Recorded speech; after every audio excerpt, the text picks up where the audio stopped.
Good afternoon. Good afternoon. Mr. Hartley and I, Mr. Snyder, have been asked by administration at Blue Ridge Middle School to help simplify the process of SOL exams. Right. They're always very confusing, and we thought that we could cut through a lot of the red tape of it and, get to the problems that usually exist. And that's what we're going to do. We could call this part 3 of 12 of our series of instructional videos for teachers. And the first thing we're going to get to is the difference between proctoring, being a proctor, and an examiner. There's been a lot of confusion in the past. If I'm in the room and I'm a proctor, what do I do? If I'm an examiner, what do I do? So we're going to just simplify that for you. If you're a proctor, what you want to have is a pair of glasses and a stick. Simple. You have that, you're a proctor. And these will be supplied for you. The stick will be in that bag. Do you have goods that you get, right? Sticks in the bag. If you don't have your own glasses, we'll supply them. And that's for being a proctor. Now, if you play rock, paper, scissors, and you lose, and you're the examiner, Paul's going to show you what you need for the examiner. Well, being the examiner, it isn't really that difficult. It does take a little practice. But to be the examiner, first of all, you should have the coat. You need the coat. Secondly, you'll be supplied with the examining tools. Gloves, lubricant. There's a difficulty in being the examiner, and that is getting the gloves on. So I'm demonstrating the proper approach to getting the gloves on. Here, I'll help you. Can you help me with that, Dave? That's another thing that the proctor will do. The proctor can help. Proctor can help.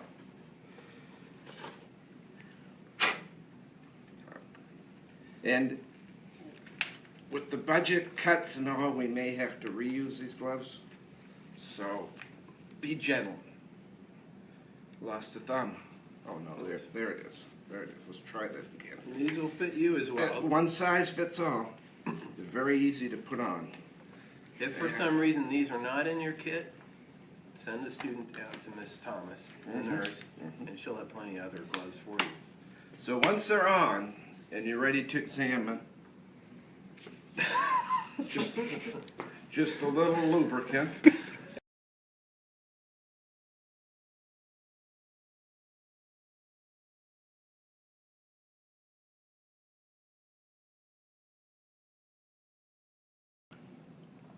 Well, Dave, probably the most difficult part of the SOL is the irregularities. Yes. Because that's something you can't control. You can't plan for an irregularity, otherwise it would be called a regularity. Exactly. So what do you think are the most common irregularities, and how could teachers be prepared for them? Well, we've got you set up in your kit that you'll get. You're prepared for any kind of irregularity that might occur. The first one is if you're going a little too much, we've got this. Yeah, it's unfortunate, but you want to have them out of the box because we wouldn't want to, embarrass anyone. No. Just have them ready. You give them out instead of mints because we can't give mints any longer. So this would be the new mint. Now the other one is two of these. only two. Yeah, no more than two. No more than two. Now the other thing is, it could be a problem in the other direction. There you go. We've got you covered. So irregularities, no more. Now we may need to do kind of a trial SOL run with the students because they may need a day or two. Irregularities, gone. So we think we've got that wrapped up too. Right? It's always been a problem. That's it. And you'll have that care package. It'll have everything you need. It'll be in your mailbox.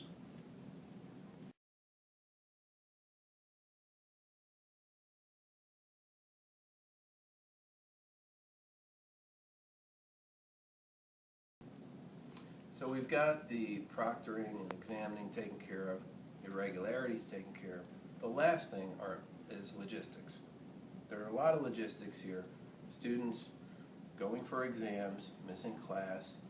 Teachers want to know, who should I expect to be in class? Who's going to be out at an SOL? We've got some ways, easy ways to figure it out. We actually have two approaches, and you can choose. If you're a type A person, there's one route. If you're type B, you choose another route of how to figure out who's going to be in your class and who to expect. I've never figured out if I'm a type A or B, so therefore I'm going to use both approaches. So I'm going to walk in the room, and if students are there, I'm going to just say, that's who's supposed to be there. That's it? And I'm going to move on. That's what I'll do. I mean, that's my approach, because I think it's easier. Yeah. And It that, really is. I think that would fall in the type B category. Yeah. You go there, if the student's there, they're supposed to be in class. If they're not there, they must be taking an SOL. Or maybe they're sick. Or maybe they're skipping class. Or maybe they, I don't know, what else could they, where else could they be? But that's the other personality anyway, they have to worry about that. I wouldn't worry Right. about that. No, but if you are the type A, you did get an email. Remember that email? It was right back in after December, I right, it think. was right after or before the Christmas break, the holiday break. Holiday break. Holiday break, and it gave it gave you a password, so that you could get into a site that was very similar to My Learning Plan. I think it's a Google Doc. You can get there on Google Doc. Yeah. Yeah, and it had a list of the students that you should expect in your classes on the various SOL days if barometric pressure was above a certain point. But I can't remember. You'd have to check. You know, just use the password you got just before Christmas. Yeah, I think it's 68 barometric pressure. But anyway, if you don't see the email, it might have gotten into GroupWise because there was a glitch. So Right. you might want to check GroupWise. Yeah, and we had a previous video, right, on how to get into GroupWise. I think We that covered was, that. what was that 3 of 12? 3 of Yeah, 12. 3 of 12. So, yeah, you can go and get that. Now, of course, on SOL day, there could be some changes, because you just can't anticipate everything. Mhm. So students who didn't eat breakfast will be allowed to eat breakfast during the SOL test, but no peanuts. Yeah, That's keep it. away from peanuts. That's it. Okay, so Peas so and those guys you have to be a little lenient on, but they'll be at the SOL. They're not skipping it. And the kids whose last names end with M all the way to Z, they may be there, they may not. Right. I hate to bring up the obvious, Dave, because I know everyone understands this one, but just to be thorough, remember that if a student's his birthday, is an odd day of the month, except if it's on Tuesday, then the student does have the option of taking the test on the original test date or setting their own test date. Yeah, You know, it's common sense. and there's a lot of obvious ones like that Yeah. in that thing.